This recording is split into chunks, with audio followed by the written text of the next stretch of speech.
culture of our great nation, Nigeria. You can see some foot juggling being carried out there. And the skies also had their moment on that day.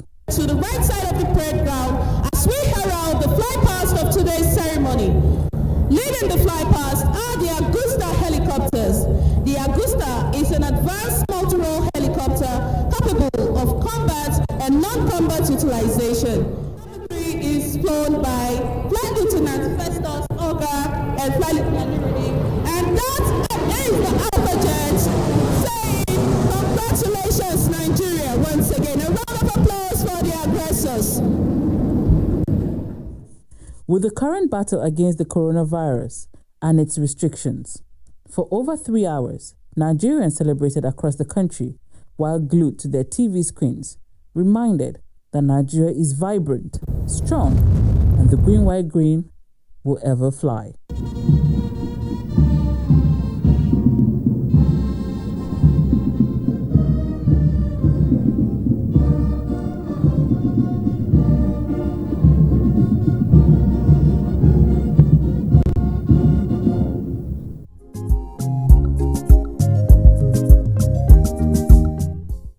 I've mentioned it more than once that one of my favorite things about doing Window in Abuja is speaking to you, the residents out there. And we discuss so many topics ranging from population to how you spent your last holiday to how you like your meat grilled. I mean, so many topics that we go through on a weekly basis.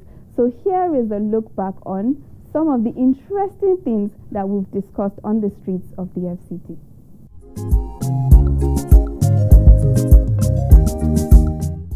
I'm here with my face mask, which is now the new normal. No thanks to COVID-19.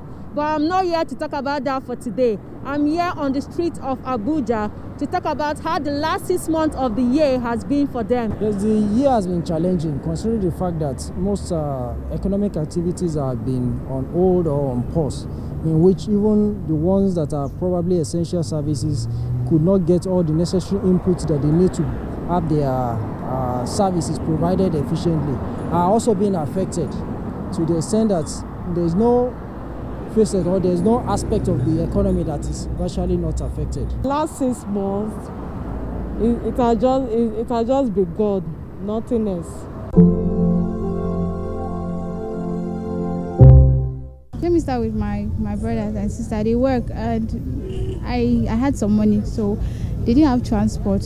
So through that pandemic, I had to give them some money for transport. And my neighbor, her child was sick, so I had to help her with some money for hospital bills. So it's very, very bad. I don't know, though our church members have been helping us and all. I've been engaging myself in such activities since back then. So it's not a big task for me to, let me say, like copy up with it. So we have been helping a lot of people moving around, let me say, like with foodstuffs, because, you know, like majority of people, they are suffering from, let me say, like teachers, both are in the private sectors. So they have not been paying salaries and a lot of things. So we have some other private sectors that are capable of donating and other things. So that's how we succeed, actually.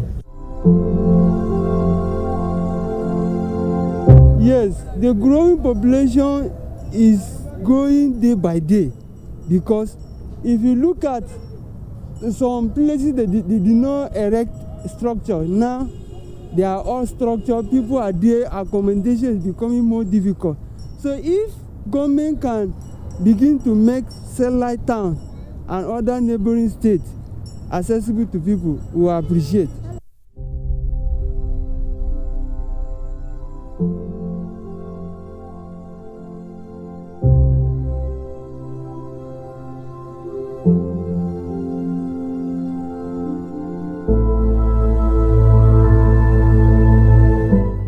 A whole lot. I'm so thankful to God for life, for the gift of life, for preservation, for His mercies, for all He has done for me. In fact, I like words and gratitude to appreciate Him. He's been so good, He's been loving, He's been a faithful God. I don't really know how to thank Him all my life, but for 2020, I really want to say thank you, God. Well, 2020 has been a very challenging year. I'm just thankful that we all made it through, for all of us who made it through, and the people that took responsibility to make sure everyone stays safe and, do the things that are necessary for people to be safe. I'm just grateful that we pulled through.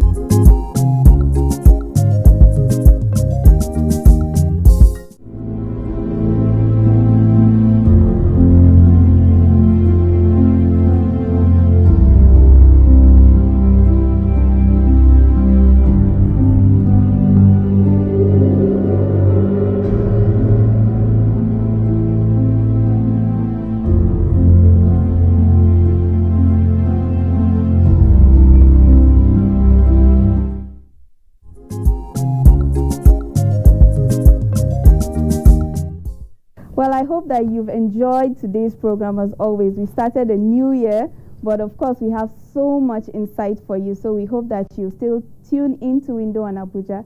Firstly, I have to thank Rahab Okpe, who stepped in for me while I was away. Rahab, you are a true gem, and I love you so much. And of course, we can't leave today without saying thank you for coming on our program, Dr. Hadi, and we hope that you have a wonderful retirement ahead of you. Don't forget, we're still fighting a pandemic, so please, please, please, wear your face mask. Wash your hands regularly with soap.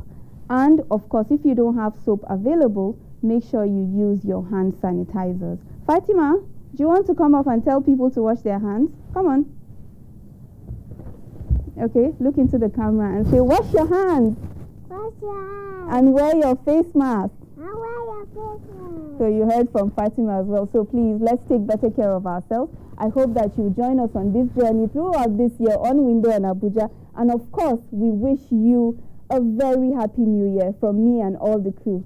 See you same time, same station. Goodbye. Say bye. Bye.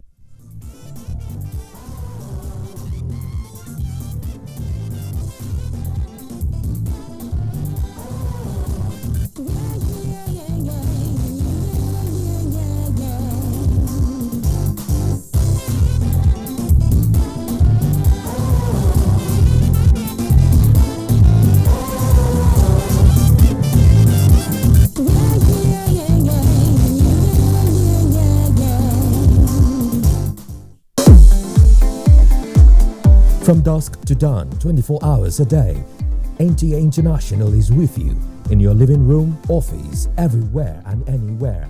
We provide the company you desire in terms of balanced and up-to-date news, programs and the best of entertainment. Tune in to DSTV channel 251, GoTV channel 91, Freeview UK channel 264, or you can download www.visiontv.co.uk.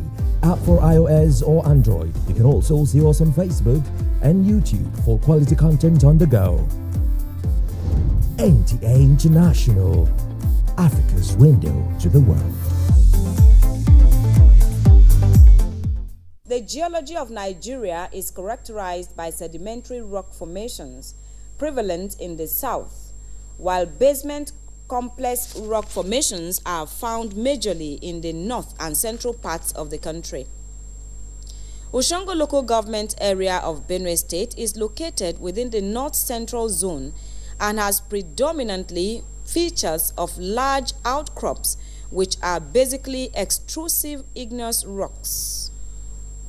These rocks are scattered unevenly throughout the landscape, giving the whole landscape a rocky outlook. Also on Oshongo Hills are relative occurrence of metamorphic rocks such as marble, slate, quartzite, which can be used decoratively in buildings and sculpture. It was at Oshongo Hills that the Tiv race fought and won the war which brought about the birth of the Tiv nation. On this hills, you will see some footprints, and these footprints indicate that it was a meeting place for our traditionalists. And in those days, the entire Kwande Oshongo that was known to be called Kupo was their meeting place. This was their meeting place. And until even today, some of their sensitive things that they want to discuss and look into, they come to this place so that they will find a quiet place to sit and discuss and also remember their old days.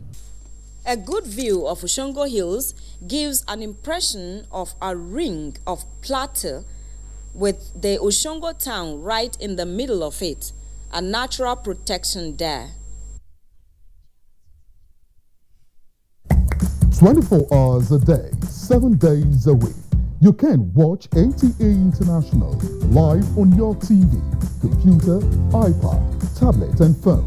Log on to visiontv.co.uk and click on Entertainment, then NTAI. You can also download the iOS or Android app on your mobile devices to watch NTA International on the go, anywhere in the world. NTA International, your window to the world. Information is power. Everyone wants power. So feel powerful with the NTA News mobile app, the one-stop information center. Real news at your fingertip. Be the first to report by uploading first-hand information on the U-Report link, and be the first to know by simply clicking on any of the links on the sidebar for headlines, domestic and foreign news, economy, security, politics, sports, and more. Stream live on your smartphone and tablets and stay.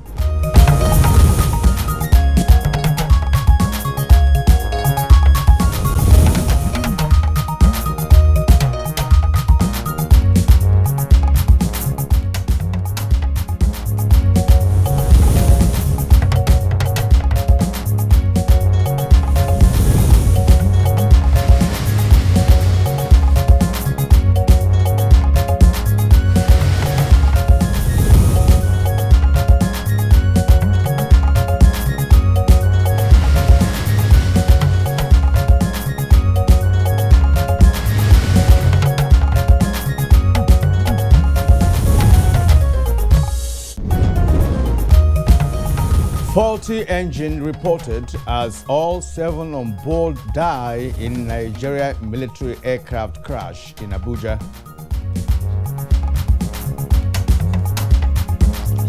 Niger state government secures release of abducted bus passengers.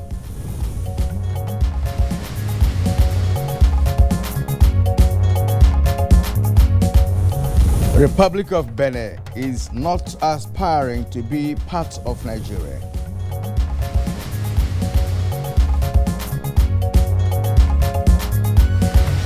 On Good Morning Nigeria today, we shall discuss Nigeria's exit from her second recession in 5 years, plus latest development on the Kagara school abduction.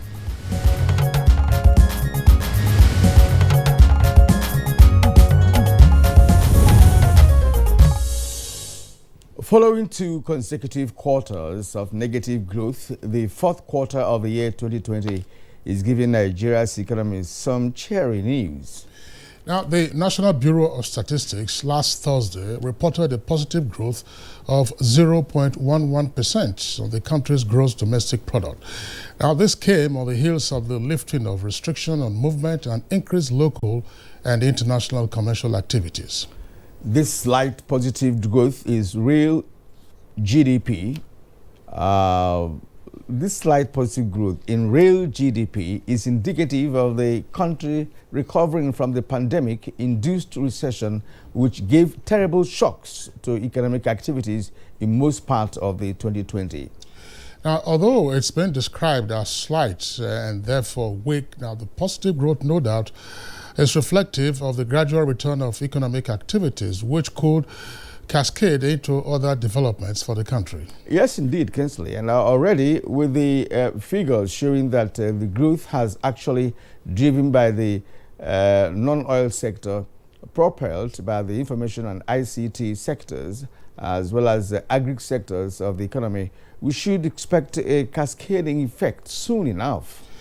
You're right, Kirian. Now, according to the report by the Bureau of Statistics, the non-oil sector accounted for well over 90% while the oil sector was around 6%. That's about 5.8% of the total GDP for the last quarter of 2020. Indeed, the report presented that the oil sector contracted by 19.76% in 2020, a dip in comparison to 13.89% of quarter 3 in 2020, and also a decline of 26.12% point when placed side by side with the positive growth of 6.36% recorded about the same period in 2019.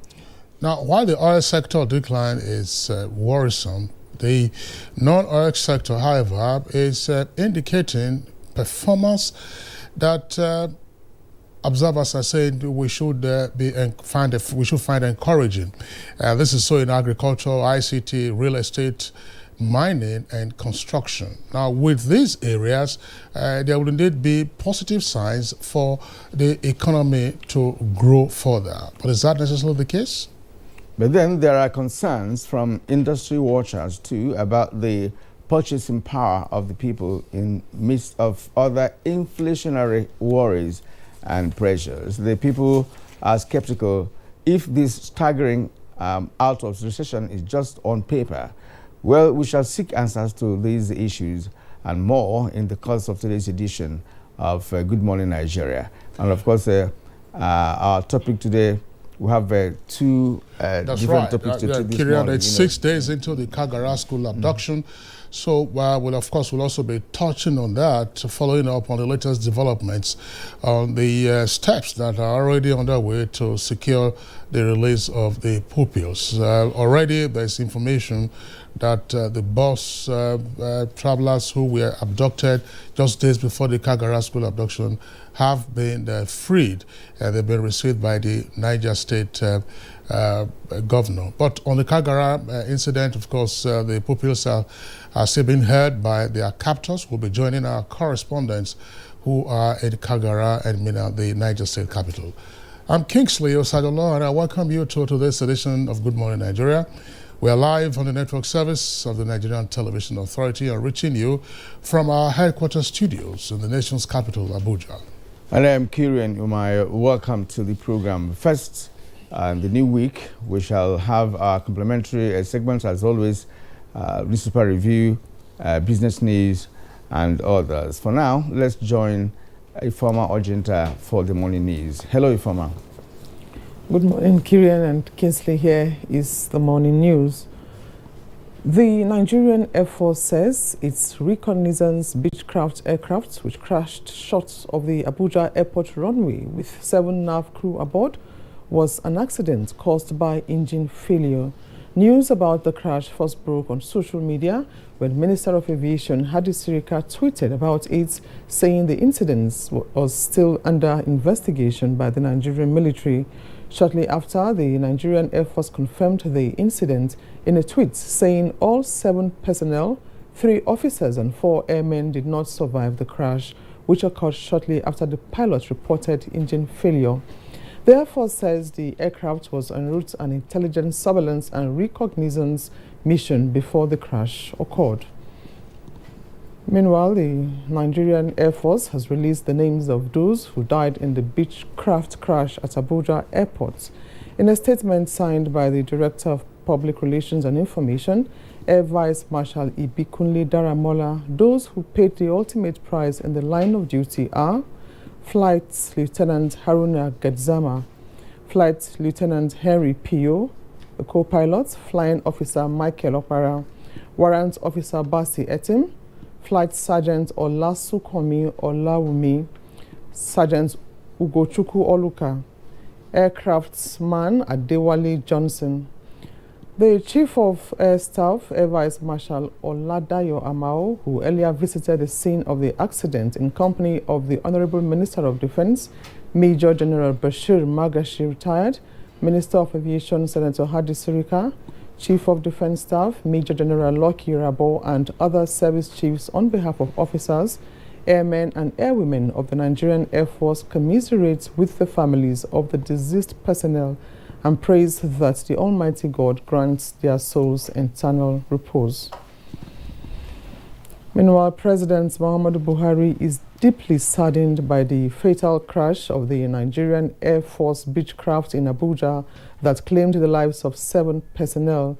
The President, on behalf of the federal government, extends heartfelt condolences to family members, friends and colleagues of those who died as a result of the tragedy.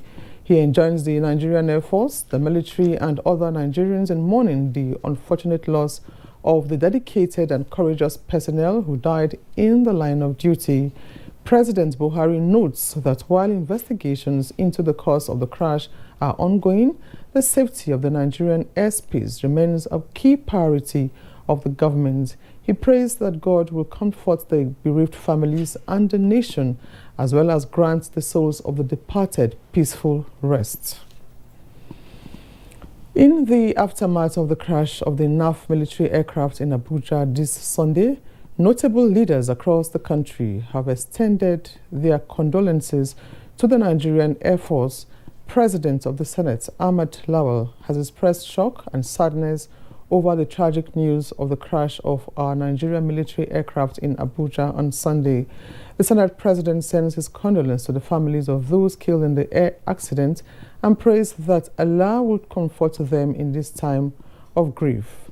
Also, Minister of Humanitarian Affairs, Disaster Management and Social Development, Sadia Umar Farouk, has expressed deep sorrow following the crash. The minister prays that God consoles the families left behind and grants them the fortitude to bear the loss of their dear ones.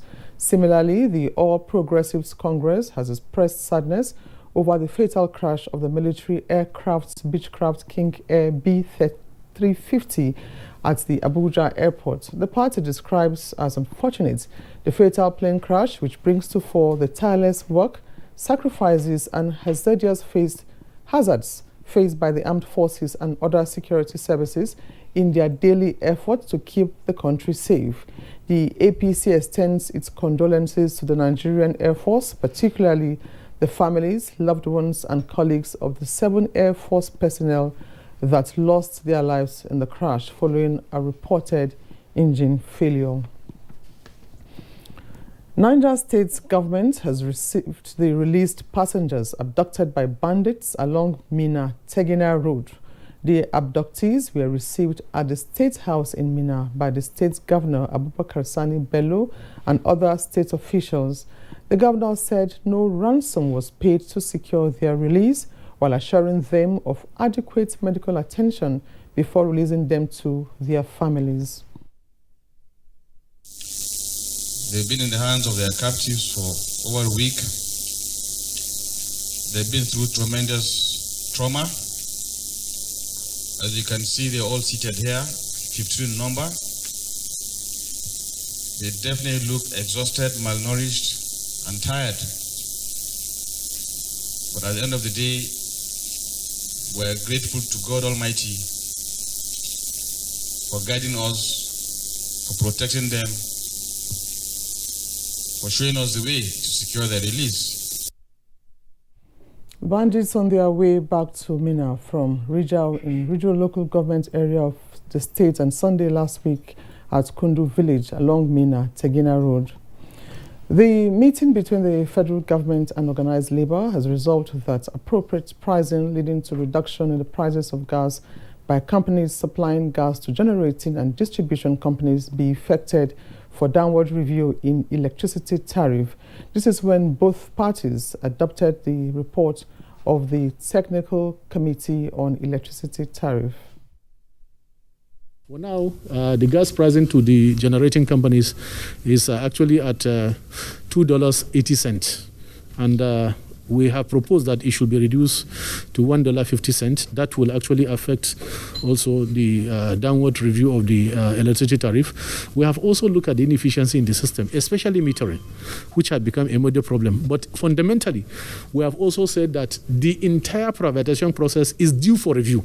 We adopted the report of the Electricity Committee, made some adjustments, and transformed that technical committee into an implementation committee.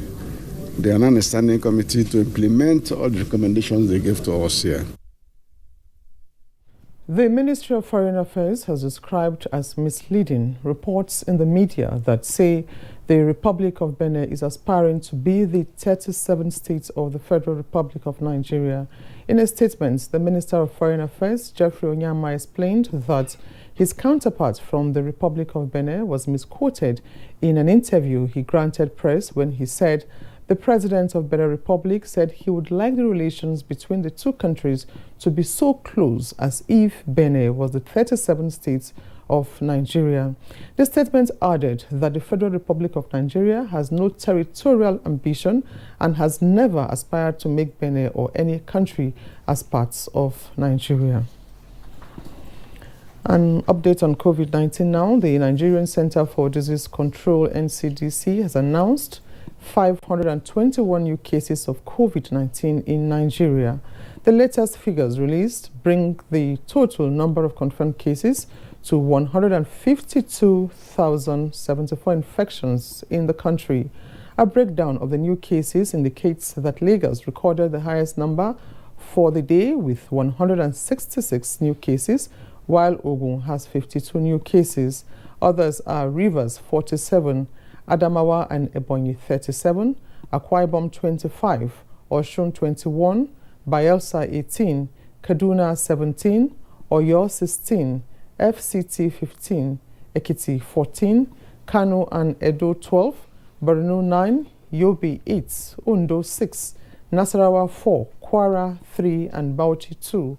A breakdown of confirmed cases by states indicates that Lagos has the highest with 54,613, followed by the FCT with 18,995, while Plateau comes third with 8,829 cases. With the latest development, total number of 128,619 cases have been successfully treated and discharged, while 1,839 patients died, unfortunately. And that's the morning news. The program continues with Kingsley and Kirian after this break.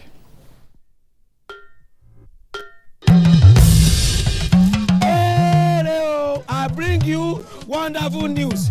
The village headmaster is coming back to your screen. Mo wire abi mi o wire. Teacher yo mo, a fẹ́ lọ wá nǹkan jẹ. Teacher yo mo, a fẹ́ lọ wá nǹkan jẹ. Ọmọ onírẹsì ti dé.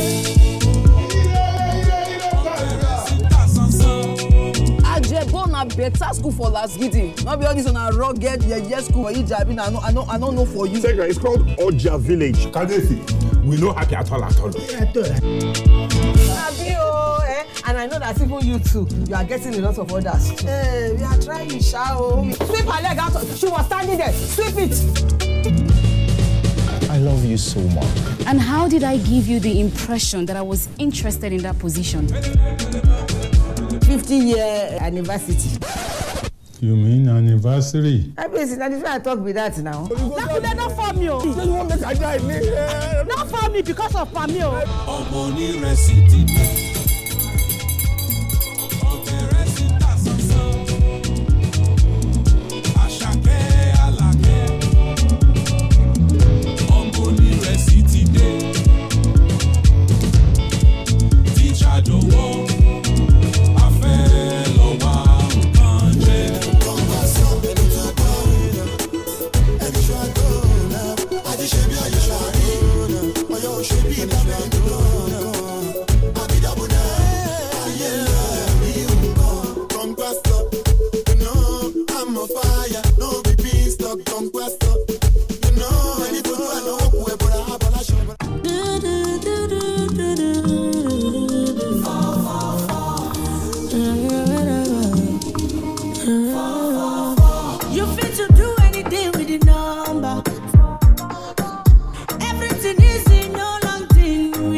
Control code,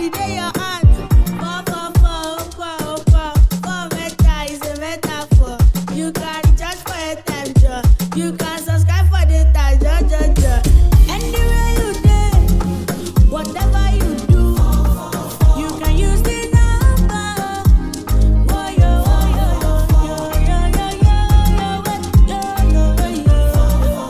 Airtel, the smartphone network. My culture preaches peace. My culture preaches peace. My culture preaches peace. Peace. Peace. Peace. Peace. My culture preaches peace. Even our religion Preaches peace. If our culture preaches peace, remember your culture. Use your voter's card. Vote peacefully And wisely. We are one. This message is from the National Council for Arts and Culture. You're watching Good Morning Nigeria on the network service of the Nigerian Television Authority. It's time for business news, with the federal government reportedly now kickstarting a nationwide review of the social protection policy. Let's join our correspondent, Chimobi Watanaji, for details of that. The Ministry of Finance, Budget and National Planning has inaugurated a 3-day national consultative forum on the review of social protection policy, starting with states in the North Central Zone and other relevant stakeholders. The consultation is aimed at harvesting state-level input on social protection issues, gaps and challenges to ensure a robust and all-inclusive social protection policy. Declaring the workshop open, the Permanent Secretary, Budget and National Planning, Mrs. Olushola Ido, urged participants to ensure domestication of the policy in their various states in order to ensure effective implementation and sustainability. In a statement signed by the Director of Information, Budget and National Planning, Victoria Agbata, the consultation, which captures issues relating to proper social register and Nigeria's vulnerability and poverty profile, has been concluded in the Southeast, South-South, Southwest and North Central and will be done in other geopolitical zones of the country. Meanwhile, manufacturers in Nigeria are working towards reducing the sale of raw materials in the country, but rather engaging in value addition through proper processing of products and strengthening the value chain in manufacturing to create more jobs and bridge the gap of low patronage and yield. Then we also started working with the GNAs. This is the first time in over 30, 40, I can't remember when, we're having 85% capacity utilization in the GNA side. And we're now beginning to work with the textile. The goal is to try as much as possible to revive most of the textiles and also make sure they go into value addition, things like lace, not just the African print that they presently do. With business news, I'm Chimobi Watanaji. Thank you, Chimobi, for that business package. Next on Good Morning Nigeria is newspaper review.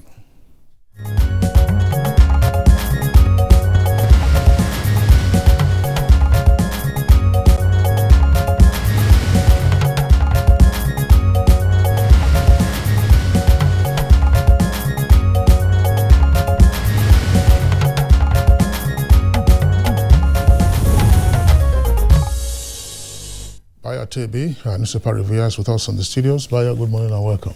Thank you, Kingsley. Good morning. Good morning, Kirian.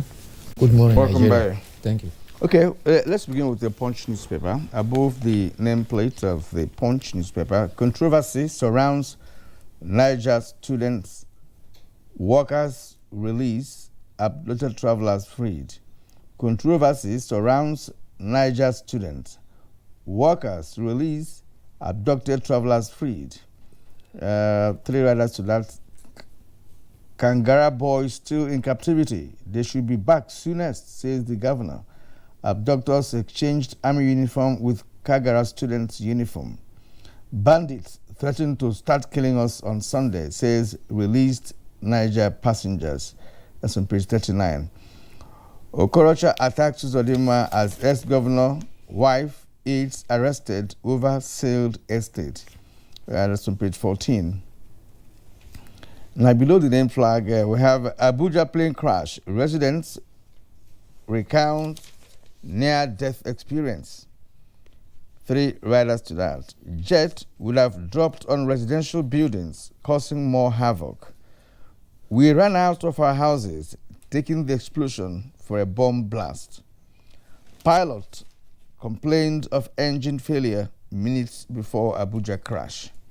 All that on page 2 of the Punch newspapers. Of course, a part of the photo story on the Punch is the site of the accident yesterday at near the airport. You can also see the photograph of some of the personnel who lost their lives in that accident. Now, below that, we have power-drunk Bellows press secretary orders arrest of Punch reporter. It's in page 24. Gunmen kill 2, abduct scores, raise church in Kaduna attacks. Gunmen kill 2, abduct scores, raise church in Kaduna attacks. It's on page 13. Child beggars shun ban flood Kano streets. On pages 4 and 5. Command arrests herdsmen over killing of Nasarawa APC chair. It's on page 13. Bauchi herbalist arrested for allegedly killing 4 minors for ritual. On pages 4 and 5. Inadequate polling units may affect 2023 elections. That's according to INEC. Details on page 13. Kingsley. Okay, let's take a look at the Nation newspaper. Now, from above the nameplate says, police to arraign Okorocha for breaking into sealed property. 30% duty waiver on mass transit vehicles begins. Equities return turns negative with 1.6 trillion naira loss. And central bank to inject 118 billion naira into discos. Now, below that, you have Pope, governors, and Alafin. It's time to act on insecurity. Niger bus passengers freed. That's page 8. And also on that same page, bandits killed 2, burned church and houses in Kaduna. Lead story, it says, with a kicker witness, we saw Air Force plane go down, then explode. A victim tried to climb out of the wreckage. Cosmates eulogize courageous pilot. You can see the photograph of the wreckage, the scene of the crash yesterday in Abuja. And the photograph that is inside shows the pilot, Gazama, and his late co-pilot, P.O. May their souls rest in peace. Shasha Mayhem, Fani Kaude fires back at Lawan, that's the Senate president. And APC registration to end March 31st. Thank you, Kingsley. Our house must go out to the 7 officers of the Nigerian Air Force who were killed in the B-350 aircraft that crash-landed yesterday at Abuja. The aircraft was heading for an operation towards Mina, but the pilot reported engine failure, and in an attempt to return to the airport in Abuja, crashed behind a village called Basa. Smoke billowed from the aircraft. It hampered any rescue. Eventually, the fuselage exploded into a fire. The pilot of the ill-fated aircraft has been praised for avoiding the residential area, and in the process, he hit a tree and crash-landed. There were no casualties on the ground except the occupants of the aircraft. The Chief of Air Staff, Air Vice Marshal Amao, has commiserated with the families and the next of kin of the deceased and has ordered immediate investigation of the accident. President Muhammadu Buhari has expressed deep sadness by the crash and has condoled families of the personnel, the Air Force, on the loss of the dedicated and courageous personnel who died in the course of duty. He praised God to comfort the bereaved families and the nation, and the soul of the departed to rest in peace. Meanwhile, the Nigerian Air Force has informed the families of the deceased and their next of kin, and the scene of the accident was visited yesterday by the Chief of Air Staff in company of the Minister of Defense, Minister of Aviation, Chief of Defense Staff, as well as other service chiefs. Meanwhile, President Muhammadu Buhari has again expressed regret that Nigerians shed blood over issues that could otherwise be resolved peacefully. Reacting to violence that in Gombe over Biliri chieftaincy tussle, the president called for maximum restraint and to avoid escalation. He said easy issues that can be resolved become unnecessarily matters for violence. And this, he says, is uncalled for. And he is calling on all to use avenues to resolve differences amicably without threatening law and order. Governor Inuaya imposed a curfew over the troubled area while suspending further announcement in the substantive monarch of May Tangale, which was the cause of it. Reports are conflicting from the newspaper, but the governor of Niger State, Abubakar Sani Bello, has clarified that students of government science secondary school Kagara who were adopted are still in the hands of the abductors. He gave the clarification yesterday following rumor that the students have been released. He confirmed, however, that 18 passengers of the Niger State Transport Corporation who were abducted at the Yakila village while returning from a wedding from Kotogora have all been released. The 18 passengers were members of the same family who were returning from a wedding in Kotogora. Dr. Ahmed Gumi, who visited and had meeting with the bandits that are holding the Kagara students, said there's hope that they will be released by Sunday. He adds, however, that it may take a long time for them to return because when they left the bandits' enclave at 6 p.m., they didn't arrive home until 3 a.m. That is about some 9 hours. So he's still hopeful that very soon they will come. But he has still emphasized on advocating a blanket amnesty, not only to the herdsmen, but anyone that is carrying weapons. Sheikh Gumi says... Well, just for little clarification there. It should take about 9 hours for them to come. How did he get there, the Sheikh himself? The Sheikh went in the convoy, the secretary to the state government, I think, in the delegation, they went to go and meet the bandits. They had gone... By road? They went by road. Where it is not motorable, they have to go by... So it took them almost 9 hours as well? That's what he says. He said it took them about... They left there 3 p.m. and they didn't arrive home until 3 a.m. So he's saying hopefully they will be released, but give them time for them to return. You know, they were bunched on 2 or 3 and tied on motorcycles before they were ferried away. Tied on motorcycles? Yes. But meanwhile, the Sheikh has said that don't be surprised that even Boko Haram that is going there, if you approach them, they like we approach the bandits, they will listen. And he is saying, if you talk, it is better than all the language of might. Dialogue will give you what violence cannot give you. Meanwhile, the Chief of Army Staff has given 48 hours to soldiers to clear Boko Haram from Marte and Ngala local government area. He says that he was addressing the soldiers. He said, I have spoken with the commander of Theater Command and also the GOC of 7th Division. You must not let the nation down. Go back and do the needful, and we'll be right behind you. We are going to provide you all the equipment and weapons you need to end this war. We are going to address issues of overstay. No more overstay. Addressing residents of Dikwa, the Chief of Army Staff said, we are going to clear Marte, Kirenua, Wulgo, and Kitla environs. What we need are your cooperation and prayers. He was speaking to the natives of that area. On the issue of security too, a combined team of the military, police, and the Air Force have raided avenues suspected to be the camp for Eastern Security Network, who are believed to be members of the proscribed indigenous people of Biafra. Right, Bayo, we understand we are pressed for time now, so we'll see you again tomorrow. Thanks a lot for being around. Thank you. Okay, it's Good Morning Nigeria on NTA's network service. We'll take a short break now. When we return, we'll get ahead with our 2 topics for discussion this morning.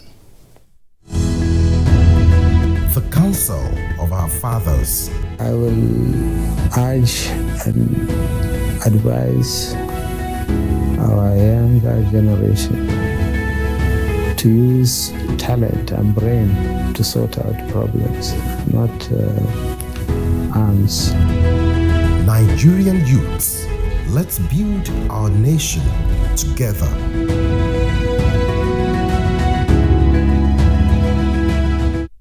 When times are tough, we know that as a mother, one thing you should never compromise on is your family's oral health, because they deserve the best. Oral-B, all-round protection. Its great value, it protects your mouth from harmful bacteria. and also protects you against tooth holes and gum problems which can lead to tooth loss. It strengthens your family's teeth and gives them all-round protection.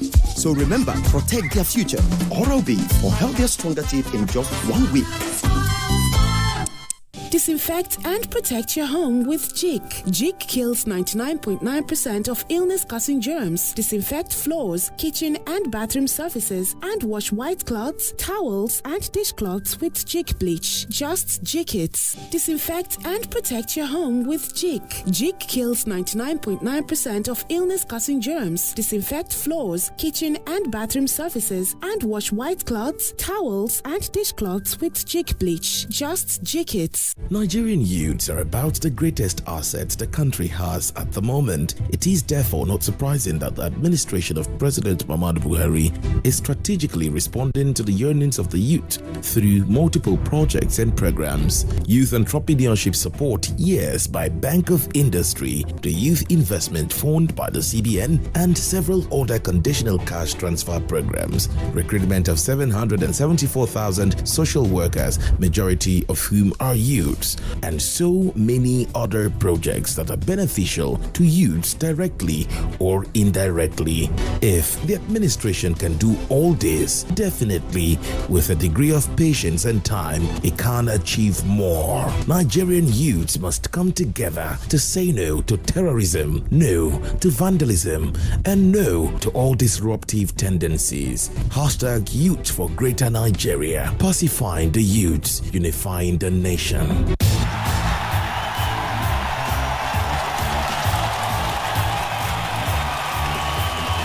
Get your limited edition packs now before the final whistle blows. These days, people get their news and information from more media sources than ever before. Some of the news and information given are fake, unverified, doctored, and manufactured to create confusion, stir disaffection, and cause disunity. Before you believe or share any news, ask yourself, is this real? Is it from a credible source? Is it verified or verifiable? Fake news is dangerous, whether you do it for fun or for political gains. Real people can get hurt. Fake news, don't create it, don't spread it. This is a public service announcement from NTA. The second wave of the coronavirus COVID-19 pandemic is upon us. To safeguard lives of our people, government has signed the health protection regulations, which makes wearing a face mask mandatory in public places. Wear a mask. Keep social and physical distancing. Avoid crowded places. Wash your hands regularly with soap and clean water. And use hand sanitizer. COVID-19 is real. Do not be infected. Do not spread it. This message is brought to you by the Nigerian Television Authority, NTA.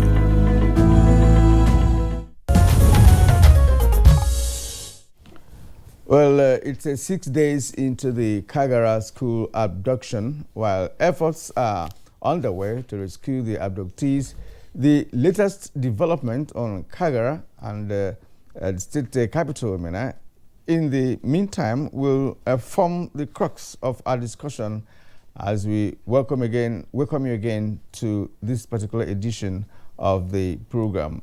We would like to let you know that the Niger State government received the release of the passengers who were abducted sometime last week. And of course, it's a cheering news, and we're also hopeful that the Kagara boys will be released very soon. Well, at this point, let us join our correspondent in Mina, to find out in Kagara, to find out a few things. Ablahi, you're welcome to the program. Now, may we know what the situation is at the moment? We just learned from the news that the passengers who were abducted some time ago have just been released. We also heard that the sheikh who had a meeting with the abductors just assured that the Kagara boys will be released soon. But on ground there, What else are you hearing that you would like to share with us?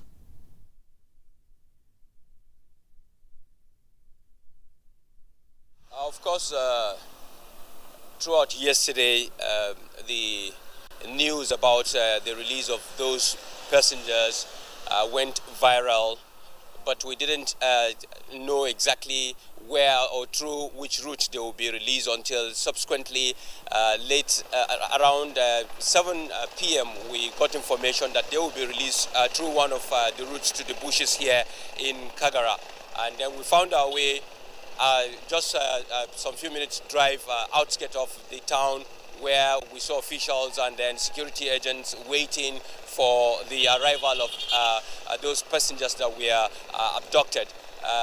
We joined them, we stayed there for some couple of hours, and then later on we started seeing headlights of vehicles coming from the bushes. And then on arrival we saw that those passengers that were abducted in the Niger State government transport bus about 2 weeks ago were brought in. We saw them, the women, all the passengers that were abducted. We were able to talk to some of them. They answered us, we said hello, and they answered us. We saw them, we didn't see any kind of physical injury or anything like that on them, but of course we saw that they were covered in a blanket of dust and they were tired. That shows you what they have gone through in the bushes and so on and so forth. But the stay, I mean, the time that we had to interface with them was just very brief, because they were not to stop where they stopped. It was just a brief stopover that they did there, and then we just captured them with our cameras and then had that interface with them, and subsequently they just moved towards Mina. And they got to Mina late at night.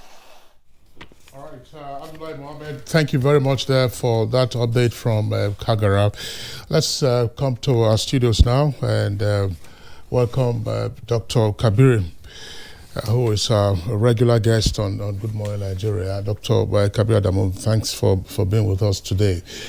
Well, there's good news on the one hand that passengers who were in the Niger State bus transport service have been freed, but it is already day 6 of the abduction of the pupils at Government Science College in Kagara. Tell us, in terms of what is obviously now a hostage situation, how critical is time, either for negotiation or for some other action that could result in the freedom of the abductees? Thank you. Good morning, all. In any delicate situation involving life, especially where the actors are known to be dangerous, are known to not hesitate to use force, and unfortunately in this instance they have displayed that. They killed one student, and the nature of that killing is what bothers me. They used 3 bullets. They shot at an unarmed young man with 3 bullets, 1 to his head. And that tells me that unfortunately they will not hesitate to use force. So it's a very delicate situation. There are experts who are trained to handle such situations. Normally, once the days go by like that, you'd want to request for proof of life. We're dealing with 40 persons. So you want to at least confirm that they are all alive, and God forbid, where you are not sure, at least that the majority of them are all alive. And then in certain instances, you want to request for a concession from the adversary, so that would demonstrate to you the willingness of that adversary to let go of certain items. Now, the good news is, based on feelers I have gotten from some of the intermediaries on the government side, is that they know where these persons are in terms of the geographic location of the abductees. It also appeared, based on the feelers coming out, that the level of discussion has reached an advanced stage. And so they were very hopeful. beyond the delicate nature of the situation, it means they are making progress. Two things that worry me is the absence of confidentiality in the manner that the whole thing is going on. In any security operation, confidentiality is absolutely important. Unfortunately, we've had some of the key actors coming out to make statements, and that unfortunately can compromise the outcome. So I would advise that in handling such delicate matters, that confidentiality is observed absolutely. It is after you achieve your objective, then you can release the kind of statements you want to release. Secondly, it's absolutely important that we maintain a balance between the kinetic and non-kinetic components. And based on the feelers, the unfortunate incident that happened yesterday in Abuja, it appears that is what we're doing. You always want to negotiate on the basis of strength, because that also helps your position. And so I would advise strongly that we continue along this line, hoping that at the end of the day, these 40 persons will be released. All right, thank you. Let's return to Kagara once again, where we still have our correspondent, Abdullahi Mohammed. Abdullahi, you actually didn't tell us more about the Kagara student. We heard that there was an interface between the abductors and Sheikh Gumi, and the resultant effect of that is that the boys are being expected. In fact, it was said that yesterday, being Sunday, they were expected to return. Tell us more about it. And again, what other efforts are being made by the state governments to ensure the release of these students and other adoptees?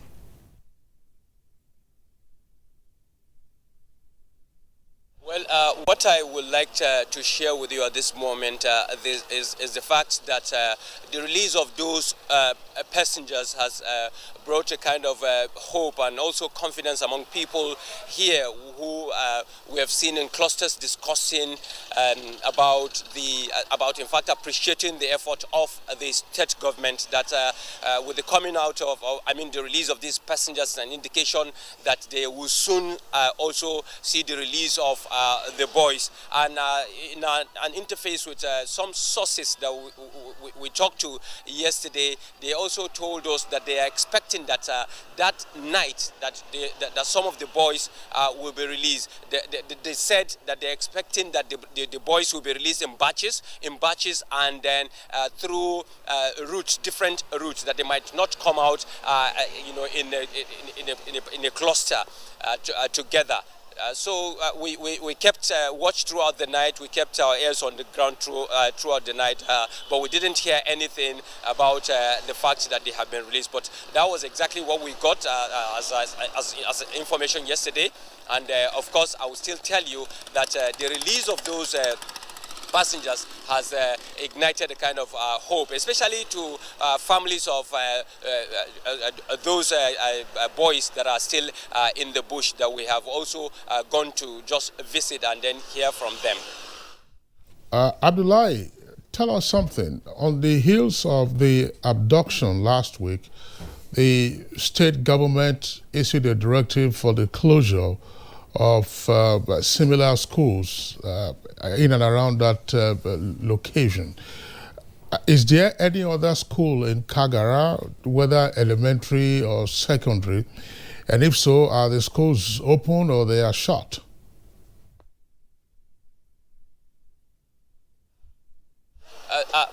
Right now, schools in this axis, it's been listed up, I think, about 2 or 3 local governments that are on by this zone. All the schools are shut down. They are under lock and key. We've been to schools days back. We've seen that it's still under lock and key. And then even, I think yesterday, we also went around. We were at Government Science Secondary School, Kagara, and some private schools, even in Kagara here. It's all under lock and key. No school is operating here. And that's the directive from the government. And I know as it is being abided by these private schools and also the public schools. Was it necessarily the case, Abdullahi, that most, or shall we say all of the students at Government Science College Kagara were from the Kagara community, or they came from far and wide?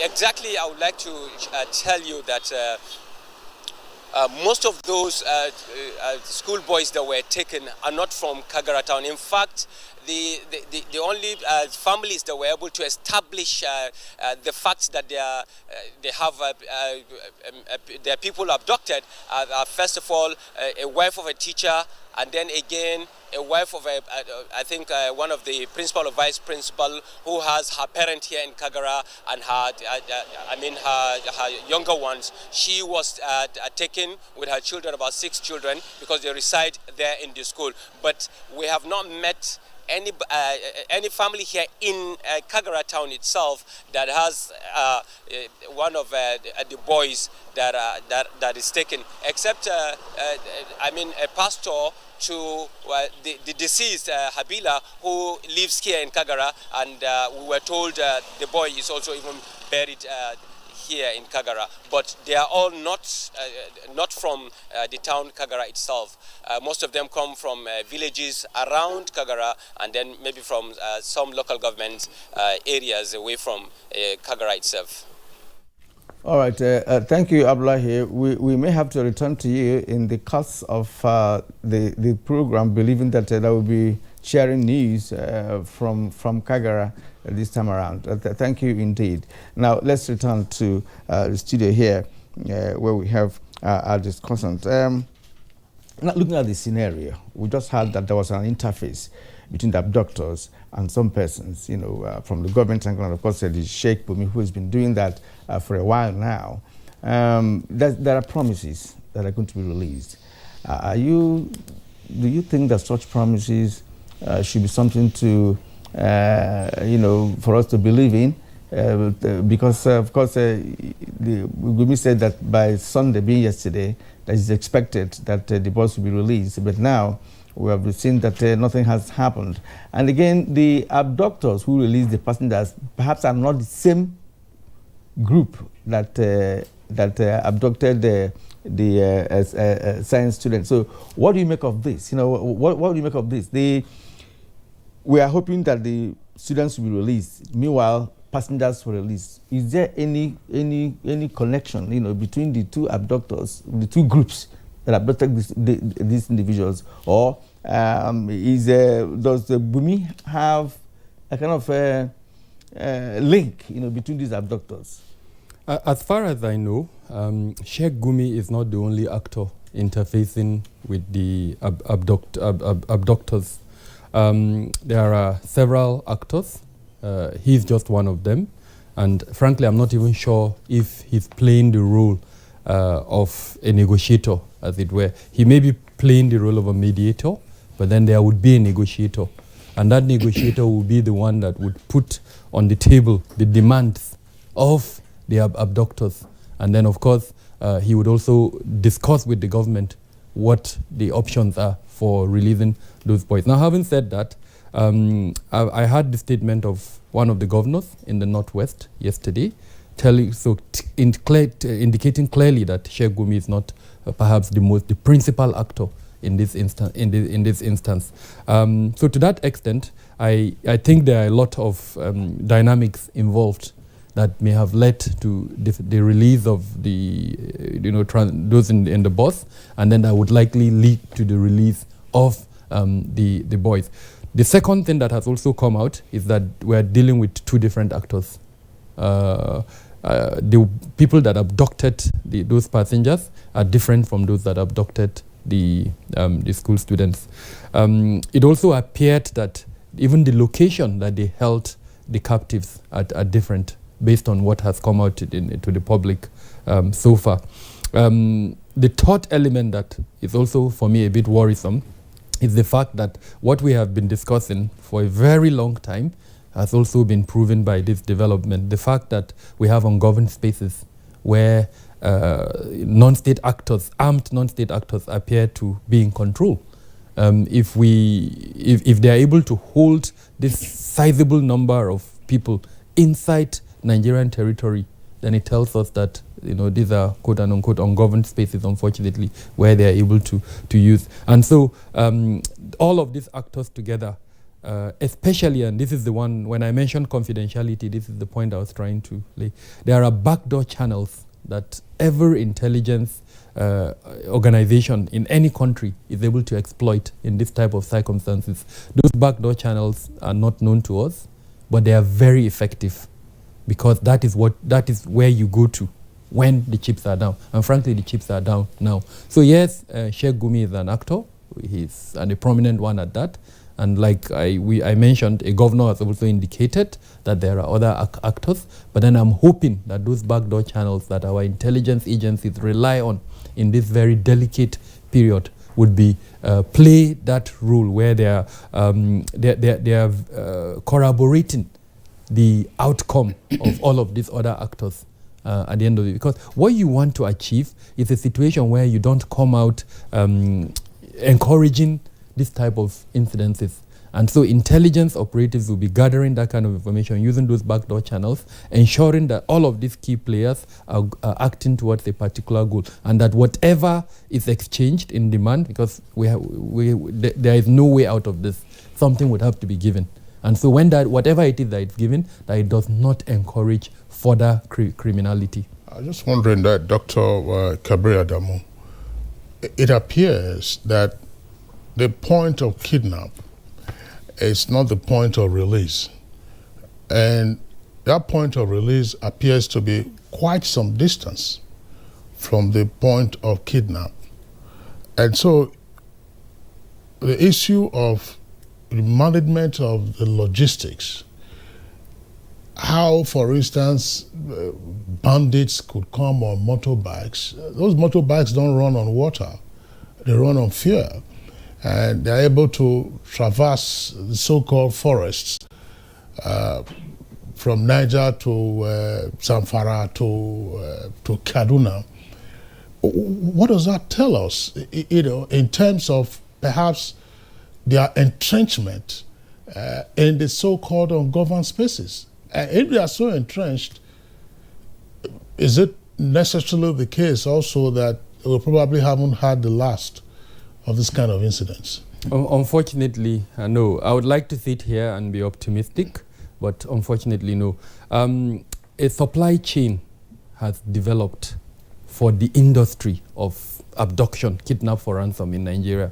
And for those of us who study development in Zamfara, we saw how that supply chain emerged. There are different aspects of that supply chain. You've mentioned foiling of their means of transportation as an example. They are weapons. No matter how good a weapon is, if you don't have the ammunition to serve that weapon, is useless. Mm-hmm. So a supply chain for that ammunition has also emerged. Food, a supply chain has emerged. Drugs, a supply chain has emerged. Prostitutes, to serve their needs, has also emerged. So there is a sizable intelligence, at play there. But you need to harvest it. And the only way to harvest it is to also embed yourself within that environment.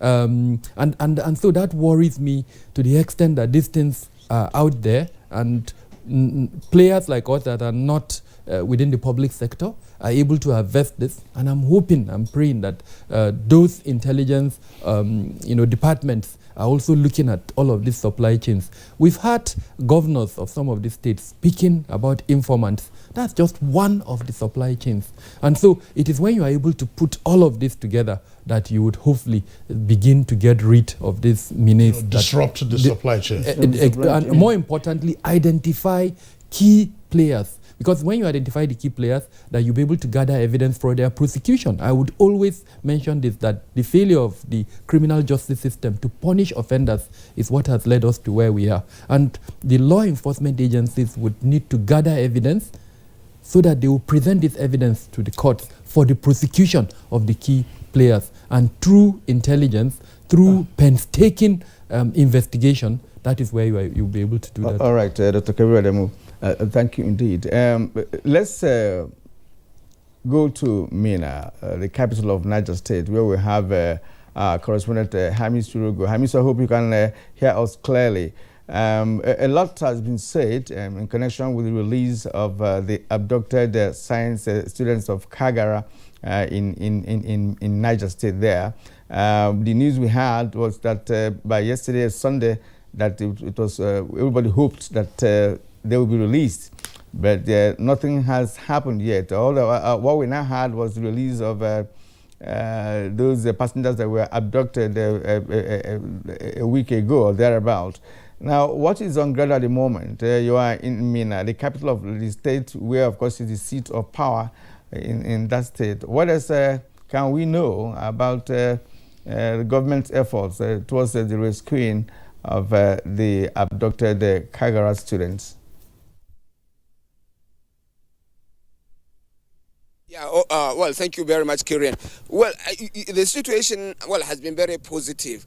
You know, there have been, yesterday when the NTA abductees were brought, there was a long discussion about the possibility that maybe the Kagara school children will be brought back. But then nothing came. We have stayed here throughout the night waiting and hoping it didn't come. Usually, what is happening mostly here, you find that official information is not coming forth with the information that is needed. And when it does not, you will find that rumors have become a source of knowledge. So people just peddle stories which ultimately never comes to an end. But then, what really happened yesterday, the release of those 53 passengers of NSTA has given a moral posturing for the government. You know, there is a relaxation of anxiety. You know, the parents of those children and the families of all those people that have been abducted in Kangara will at least hope that, well, with the release of this staff, we are optimistic, we are hoping that it may be like a chain, that ultimately in the end we may be reunited with our loved ones. Now, I think that is the moral implication of the release of those 53 NSTA passengers yesterday. But generally, there was this discussion about the possibility that yesterday night, today in the morning, those people that have been abducted in Kagara may come back. As I speak to you, there has not been anything tangible. But stories are flying. The optimism is high. The hope is there. Everything is there. But ultimately, nothing has happened yet. Hamisu, did you have the opportunity of interacting with the bus passengers who were freed yesterday? And if you did, what did they volunteer in their first day of freedom?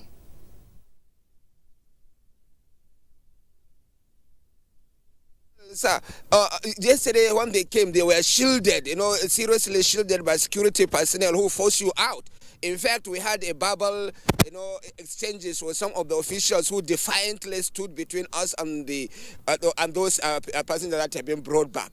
But then, from the perspective, from what we see of them, it has not been an easy 7 days. They have been there for exactly 7 days, and they were brought back yesterday. They look, well, I don't have to any verbal expression to explain their looks, but they did look pleasant. Well, it was a happy ending, obviously, so that one can assume that all the passengers who were abducted were also freed. All of the passengers, is that correct? That is correct. That's correct. Very correct. Now, Hamisu, what else are you hearing in connection with the hopeful release of the Kagara students? Is there anything coming from the government source, apart from the rumors you talked about earlier on? Obviously, negotiations are still going on. Discussions are on. There is a high optimism. In fact, when the governor was speaking yesterday, his demeanor changed. That air of at least confidence and maybe that, yes, we are making a headway about him. And when he was speaking about the release of those passengers, he was saying that maybe he didn't give timelines, obviously, but there is a strong hint that maybe as early as today, those abducted school children from Kagara may come back. I'm not saying he said so with a mathematical precision, but what I'm saying that he is imputing it, and we have to take his word for that. All right, Hamid Surogo, thank you very much there. You joined us from the Niger State capital. Let's come back to our studios, Dr. Kabir Adamu. Kabir, well, of course, you are our regular security analyst. Now, when we try to put together some of these occurrences and the impressions that emerge from the occurrences, whether Kankara, now Kagara, and then, of course, the sporadic incidents of abduction and ransom taking, as well as protection racketeering. We understand that in some of the places, you have to pay to go to your farm. You also have to pay to harvest your crops. I was just wondering, if these are roving gangs of bandits and they appear to be in different locations taking out their own territories, as it were, can we therefore also now begin to think ahead and look ahead and say, look, earlier you were talking about the fact that they have arms, and then those arms will be useless without ammunition. Now, we saw the abductors of the bus passengers in the videos that circulated online, where they were bragging. I mean, you had them with their chain of bullets, and I think with also a rocket launcher. Is there a risk, and one that we should therefore worry about, that these persons we are referring to now as bandits just might become militias? Yes, that risk remains. And in fact, in certain quarters, I've heard them referred to as ethnic militias. The origin of this is the inter-community clashes that occurred in places like Jos, Taraba, and so the theory emerged that some of the players invited armed militias to protect them, and not only protect them, to project their interest. So that theory is out there. But I would also say that as a professional who studies this development, we're dealing with three issues, and it's absolutely important that the government takes them as such. So the farmer-herder conflict that we've discussed extensively, and that I know as your station has covered. Then banditry. Banditry is pure banditry, a group of persons who, for whatever reason, have decided to operate outside the law, and they are projecting themselves using means that are against the law of that particular country or location. And then the last one is kidnap for ransom. Now, these are three separate issues, and even though sometimes you can have one player doing the two or even three together, but they are different in context. So as an example, farmer-herder conflict is socio-economic. We understand that these are two different groups trying to project their economic interest, sometimes, unfortunately, using means that are not legal, when, for instance, they engage in armed conflict, both sides. The second one is pure criminality and must be dealt with as that criminality, that is banditry. And so that brings me to your question. When bandits engage in the kind of activities they engage in, and unfortunately in our context, we're successful, now it leads to a progression. And that progression can go to any extent, including terrorism. And that is why sometimes we see a linkage between them and terrorists. They are operating in the same space. The supply chain of the weapons that we talked about earlier on, the same supply chain that they are exploiting, because they are using the same weapons. And then lastly, they are also more or less using funds from the same source. There is nothing at this stage stopping me to believe that the Northeast terrorists are not partnering with the bandits to generate funds for their activities. Because when you kidnap, funds are paid as ransom. And so that funds can be used to provide or source or fund any activity that you want to do, including the objectives of Boko Haram. So, and then the third one, kidnap for ransom. Like I said, it can be the same player doing the same thing. But I worry when I hear the approach by especially government lumping all of these three together. we need to separate them, and we need to put forward solutions for each one of them if we're going to stop the progression. But how can that take place? You know, for instance, if you're in a position to advise the government on a better approach to tackle this menace, what should be your template? Of course, we've described them as 3 different formations of criminality.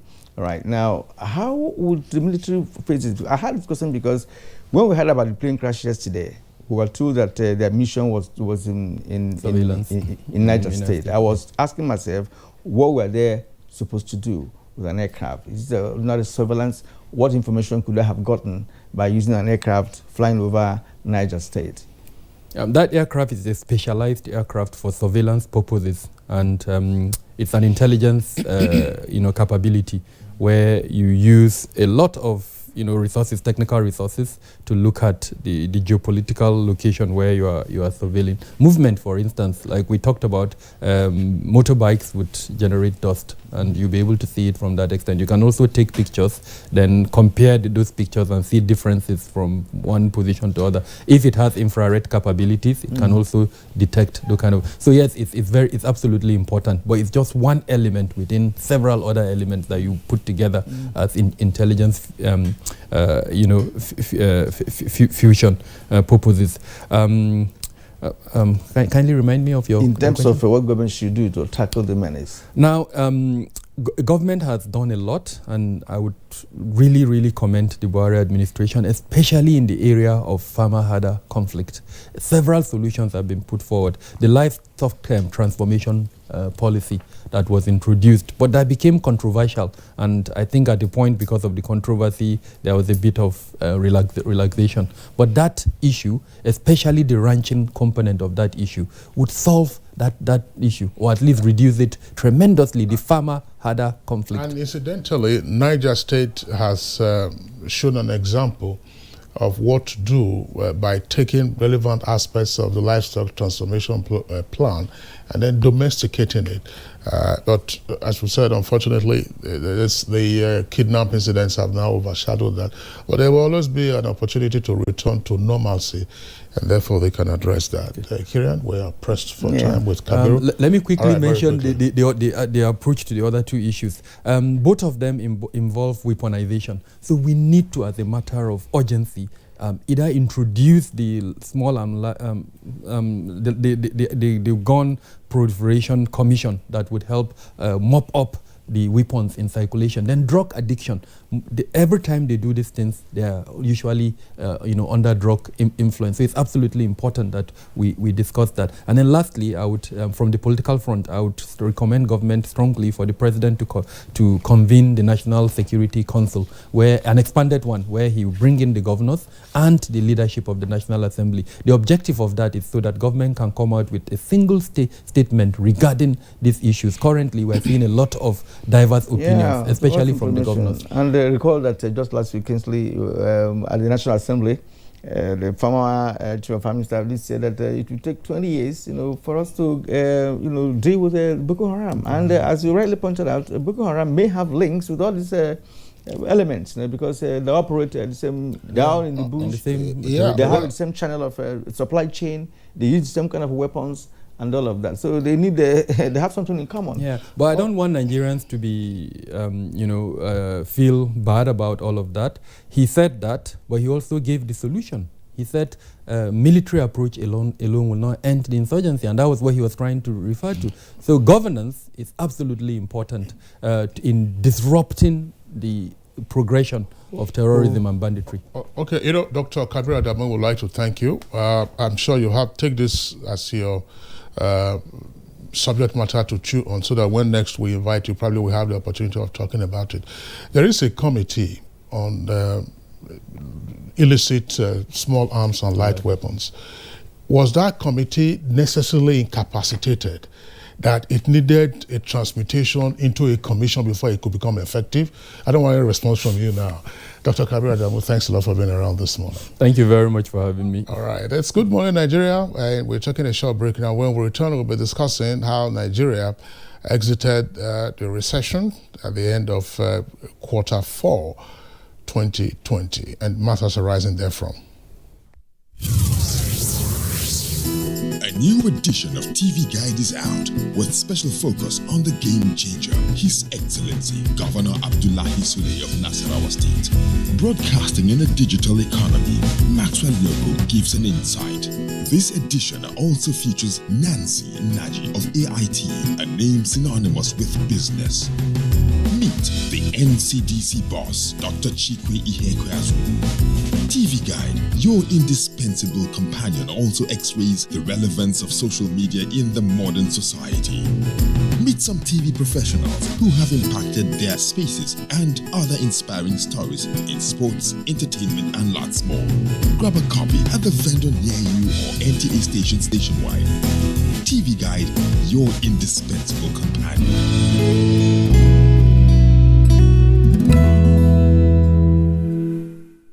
Disinfect and protect your home with Jik. Jik kills 99.9% of illness-causing germs. Disinfect floors, kitchen and bathroom surfaces, and wash white cloths, towels, and dishcloths with Jik bleach. Just Jik it.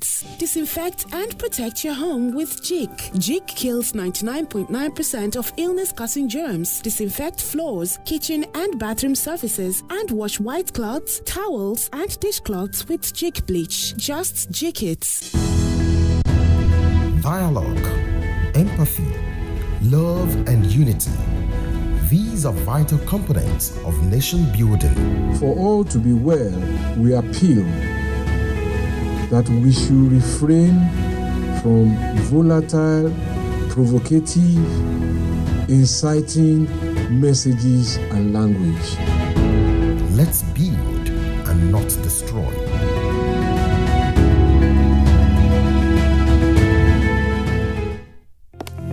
Although social media as a channel of communication is inherently harmless, it becomes harmful and damaging when used without discretion and thoughtfulness. Bad social media users spread rumors and fake news without verification.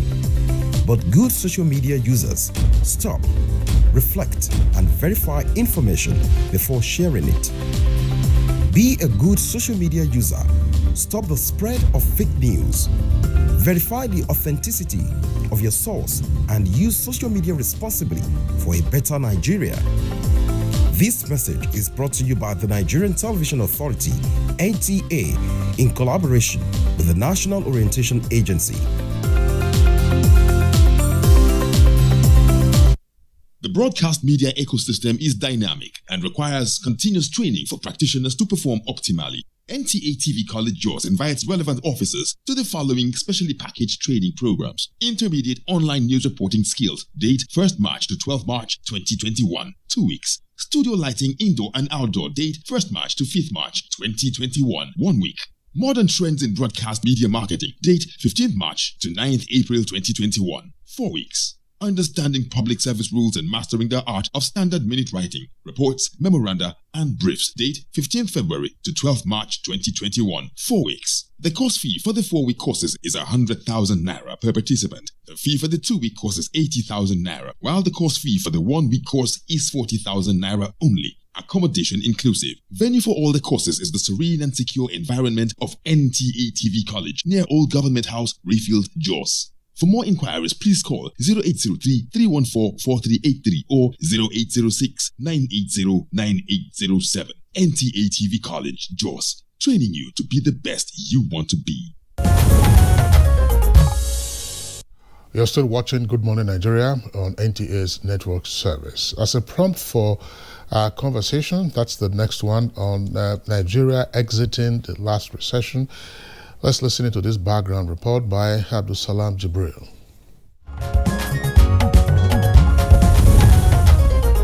It is official. Nigeria has exited her second recession. Experts maintain that Nigeria's economy unexpectedly came out of a recession in the fourth quarter as growth in agriculture and telecommunications offset a sharp drop in oil production.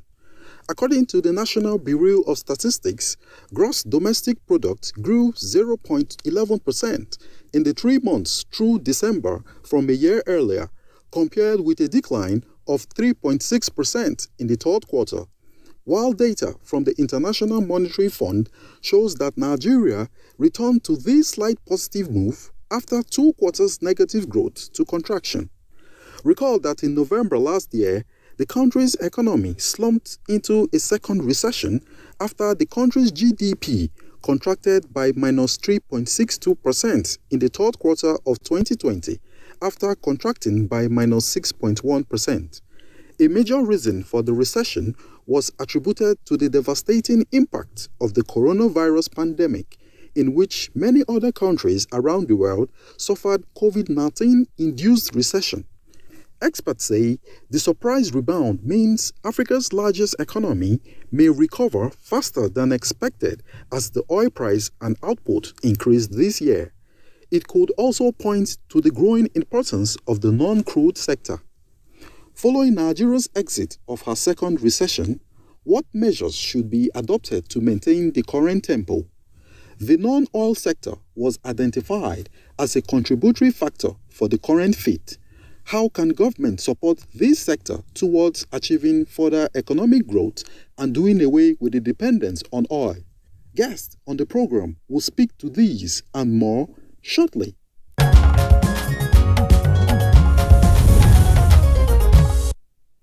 And joining us here in the studio to discuss the topic is Uche Waleke, Professor of Capital Market and former Commissioner of Finance, Imo State. It's good to have you this morning, sir. Thank you, Kiran. Good morning, Nigeria. And also with us in the studio is Yushua Aliyu. Yushua Aliyu is the financial analyst. Many thanks for joining us this morning. Thank you. Good morning, Nigeria. And we also have our regular guest here, Niyi Akinsiju, an investment and financial analyst, is also here for this purpose. You're welcome to the program. Thank you so much. It's a pleasure as always. All right, gentlemen, delight to have you this morning. Let's plunge straight into the heart of the conversation. Niyi Akinsiju, the recession that Nigeria slipped into in 2020 was obviously caused by the coronavirus pandemic.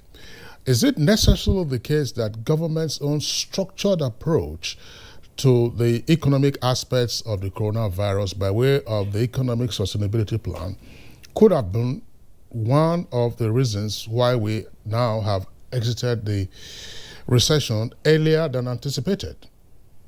Yeah, I agree with you. I think it's one. In fact, it's a major contributor to exiting the recession. One, we should look at the nature of that recession.